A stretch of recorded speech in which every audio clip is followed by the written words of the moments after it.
কান খোলা রেখে শোনো, আমি ভালো স্টুডেন্ট। তুমি ভালো স্টুডেন্ট না। আমি ফার্স্ট বেঞ্চে বসে, তুমি বসো। না।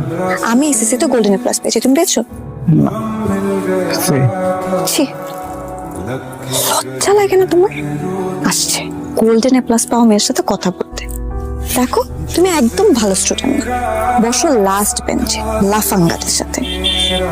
লজ্জা করে না? তার মানে বুঝছো তো তোমার সাথে আর আমার কথা হচ্ছে না।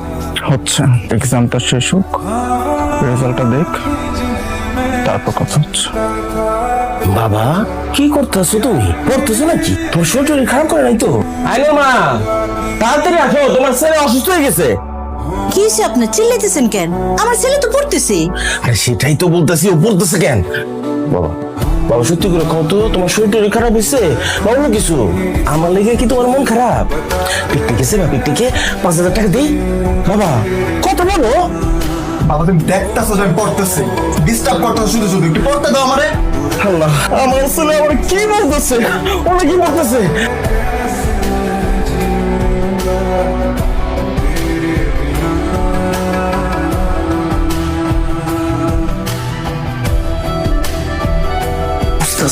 বদলায় গেছে, বেঞ্চ ছেড়ে সামনের বেঞ্চে যায় বলছি।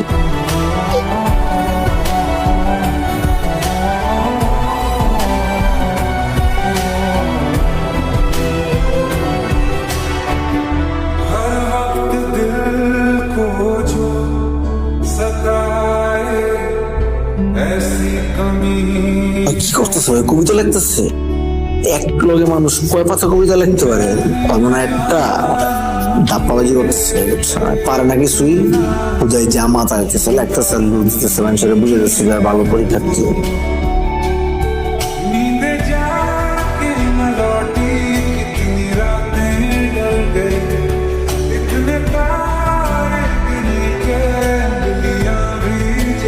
আজকে পরীক্ষার রেজাল্ট দেব, সাথে আমার সাবজেক্ট ফিজিক্সের খাতা দিব। আমার হাতে প্রথম যে খাতাটা রয়েছে ঈশিতা আহমেদ, সে পেয়েছে A+ গ্রেড। তালি দাও সবাই, উৎসাহিত করো। এরপর যার খাতা আমার হাতে রয়েছে, আমি কি ঠিক দেখতেছি? এক সময়ের লাস্ট বেঞ্চ গরম করা ছেলে এখন ফার্স্ট বেঞ্চ গরম করছে, আয়ান খান। আশ্চর্য ব্যাপার, ও তো A+ পেয়েছে।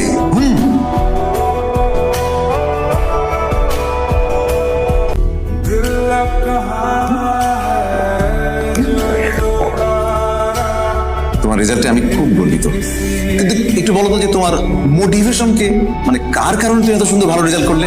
আছে একজন, নামটা বলা দরকার নাই।